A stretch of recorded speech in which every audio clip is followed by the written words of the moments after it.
Et pour discuter de cet enjeu de l'environnement dans la campagne électorale, je retrouve Patrick Bonnet, qui est porte-parole de Greenpeace Québec, et Marc-André Viault, qui est directeur des relations gouvernementales chez ITER. Alors, bonsoir à vous deux. Bonsoir.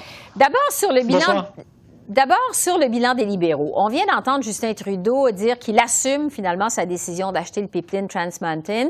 L'aide fédérale au secteur des combustibles fossiles s'est élevée à 10,7 milliards de dollars par année en moyenne sous Justin Trudeau. C'est davantage que sous Stephen Harper. Patrick Bonnet, je vais commencer avec vous. Quel bilan vous faites de la gestion de l'environnement par les libéraux?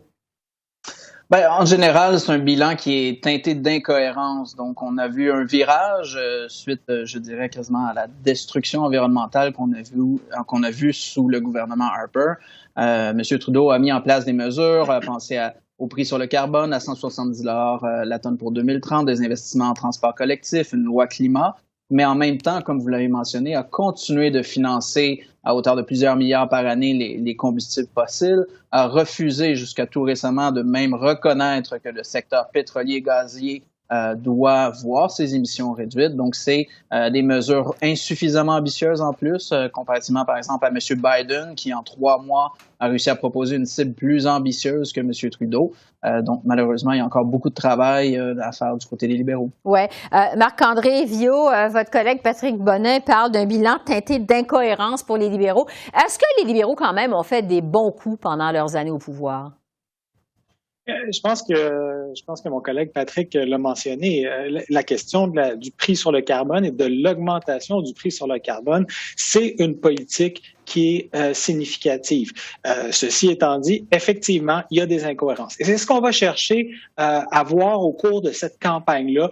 Quelles seront les décisions, quels seront les projets qui seront mis de l'avant et est-ce que ces projets-là correspondent avec nos ambitions en matière de lutte au changement climatique et de lutte contre la crise climatique. Et c'est vraiment ça qu'on va regarder et c'est ça qu'on demande et c'est ça que les Canadiens demandent de la part de leur gouvernement. Mais vraiment, la question de la tarification du carbone et la loi climat, évidemment, la loi C12 qui pourrait toujours être améliorée, mais je dirais que ce serait vraiment ça, là, les 2 éléments phares du dernier mandat du gouvernement Trudeau. Bon, pour ce qui est des conservateurs maintenant, on a aussi entendu là, qu'il y a quelques minutes le chef Erin O'Toole qui a défendu sa décision de garder des candidats climato-sceptiques dans ses rangs. Patrick Bonnet, qu'est-ce que vous en pensez? Malheureusement, on aurait aimé d'avoir davantage de leadership de la part de M. O'Toole. On se souvient, lors du congrès des conservateurs, une majorité ont rejeté l'idée de reconnaître l'existence des changements climatiques et de s'y attaquer. Le chef a dit qu'il allait prendre ça à bras-le-corps et faire de la lutte climatique une priorité. Très clairement, à la lumière du plan des conservateurs, ce n'est pas le cas. Il propose d'en faire moins. Il propose d'affaiblir des mesures actuellement en place. Encore une fois, le secteur pétrolier et gazier est central pour eux, c'est central à l'économie, c'est davantage de pipelines, c'est davantage d'exploration, d'exploitation. Malheureusement, c'est clairement le parti qui arrive avec la plateforme la plus faible, voire, je dirais même, très inquiétante en regard de la crise climatique et de ce qu'exigent les Canadiens et les Canadiennes actuellement. Marc-André, qu'est-ce que vous en pensez de la plateforme électorale des conservateurs en matière d'environnement, vous? Écoutez, il y a une reconnaissance de l'importance d'agir. Maintenant, est-ce que cette importance d'agir-là ou est-ce qu'on reconnaît l'urgence à la hauteur de la crise? Je vais laisser aux Canadiens le soin d'en juger. On voit des éléments intéressants, on a vu des éléments intéressants qui avaient été proposés, notamment en ce qui a trait à l'instauration de normes VZE, comme de véhicules zéro émission, comme on a présentement ici au Québec. Donc, une volonté d'assujettir l'industrie à des normes plus serrées en matière d'offres de véhicules électriques et moins de véhicules polluants sur nos routes. Donc, il y a des aspects intéressants. Il y a l'aspect de la carboneutralité aussi qu'il faut noter. Donc, on a l'ensemble des partis politiques qui offrent des politiques vers la carboneutralité avec des cibles différentes. On a 30 45 50 60 Donc, en fonction des différents partis, on voit qu'il y a différentes offres. Mais je reviendrai à ce que je disais tantôt. C'est la cohérence. C'est la cohérence. Qu'est-ce qu'on propose? Quel chemin on propose pour y arriver? Est-ce que ça fonctionne? Donc, il faut de l'ambition, mais il faut aussi des politiques qui fonctionnent. Je suis curieuse de vous entendre sur le troisième lien dans la région de Québec parce que le chef du Bloc québécois, finalement, s'est dit en faveur de ce troisième lien. Et François Blanchette qui affirme que c'est possible d'en faire un projet écologique. Patrick Bonnet, qu'est-ce que vous avez pensé de cette déclaration de M. Blanchette? Ben, on le voit déjà, cette déclaration risque de faire très mal au Bloc, dont près de 70% des électeurs qui votent Bloc ont l'environnement, changement climatique comme priorité. Pourquoi ça risque de faire mal? Ben, on le voit très bien, hein. Tous les spécialistes en transport, les spécialistes en environnement disent que le troisième lien est un mauvais projet. Ce serait 10 milliards de dollars qui seraient injectés dans une autoroute à 6 voies avec à peine un peu de transport collectif, de l'étalement urbain qui en découlerait, du trafic induit et éventuellement de la congestion, une augmentation des émissions de gaz à effet de serre, augmentation de la pollution. Donc, très clairement, de soutenir ce projet-là, c'est selon moi une erreur que risque de payer le Bloc qui voulait se positionner comme leader en environnement. Marc-André Viault, un troisième lien écologique dans la région de Québec, est-ce que c'est possible selon vous?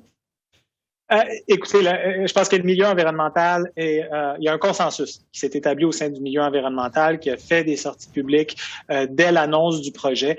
Et donc, ce projet-là ne peut pas voir le jour si on est véritablement conséquent avec nos objectifs de réduction des gaz à effet de serre et de lutte contre la crise climatique. C'est un projet qui va alimenter la crise climatique et donc c'est un projet qui a été rejeté par le milieu environnemental et rejeté par une majorité de Québécois également, faut-il le rappeler. Je pense qu'il y aurait avantage du côté des partis politiques, notamment je relisais la plateforme du Bloc québécois, il propose un test climat. Je proposerais peut-être au Bloc québécois de faire passer ce projet-là via le test climat qui est proposé. Je pense que ça ne passera pas la ronde, si c'est le cas. Mm-hmm. Sur la campagne électorale en général maintenant, on entre dans la troisième semaine de cette campagne. Selon plusieurs sondages, l'environnement, c'est une des priorités pour les électeurs canadiens. Patrick, est-ce que vous trouvez que ça se reflète dans la campagne électorale jusqu'à maintenant? Malheureusement, si on regarde en général les partis et leur niveau d'ambition au regard de la crise climatique est largement insuffisant. Insuffisant pourquoi? Parce que les Canadiens et Canadiennes ont vécu cet été des feux de forêt dont la fumée traversait l'entièreté du Canada. On se souvient de la canicule meurtrière également, des périodes de canicule encore plus récemment. Donc, il y a un niveau d'éveil qui n'a pas été vu depuis longtemps, clairement. Depuis le début de la pandémie, on n'avait pas vu ça comme priorité. Le rapport du GIEC où l'ONU dit c'est un code rouge pour l'humanité. Et malheureusement, les partis ne proposent pas des niveaux d'ambition et des plans qui permettraient des virages majeurs, radicaux et rapides dont on a besoin pour réduire nos émissions, pour respecter la science. Donc, on ne voit pas ça au niveau des plateformes comme étant le cœur des plateformes, ou à tout le moins que l'ensemble des propositions permettrait d'être cohérent avec la lutte climatique. Donc, jusqu'à maintenant, on est déçus. On espère, les partis ont encore quand même quelques jours qu'ils vont arriver avec des mesures supplémentaires parce que les électeurs et électrices le demandent et la science l'exige également. Marc-André, est-ce que vous êtes déçu également? Est-ce que vous trouvez que ça prend assez de place, l'environnement, dans la campagne électorale depuis jusqu'à maintenant? Qu'est-ce que vous en pensez? J'ai l'habitude d'être souvent parfaitement en accord avec mon collègue Patrick, mais là, à ce point-ci, je vais dire pas tout à fait. Je suis pas tout à fait d'accord avec ce qu'il a dit. Je pense que l'environnement occupe une place assez importante, mais qu'elle va continuer d'augmenter. On l'a vu, puis je vais prendre l'exemple du troisième lien dont on vient juste de parler. Le troisième lien a réussi à s'accrocher dans la campagne pendant une semaine alors qu'il n'était pas l'enjeu principal. Pourquoi? Parce que les gens sont curieux, parce que les journalistes posent des questions et parce que les chefs de parti doivent être redevables. Donc, pour ce côté-là, je pense que l'environnement s'impose de lui-même. Maintenant, je suis d'accord avec M. Bonin, il faut parler davantage. Il faut avoir plus de propositions. On a vu ce week-end, il y a eu des propositions qui sont sorties. Et là, cette semaine, je pense, avant les débats et pendant les débats, on risque d'avoir davantage de façons d'arriver à la carboneutralité. Qu'est-ce que ça veut dire, la carboneutralité? Qu'est-ce que ça veut dire sur la production pétrolière et gazière? Mais on a une crise climatique, on a une sécheresse exceptionnelle qui met à mal 74% de nos territoires agricoles, 39% du pays. C'est énorme. On a eu un dôme de chaleur qui a coûté la vie à 815 personnes en Colombie-Britannique. Il faut agir et il faut agir avec vigueur et avec des politiques ambitieuses. Ça vaut en effet la peine qu'on en parle dans cette campagne électorale. Alors, Patrick Bonin, porte-parole de Greenpeace Québec, et Marc-André Viault, directeur des relations gouvernementales chez Équiterre. Merci beaucoup à vous deux et bonne fin de journée. Merci. Merci. Au revoir.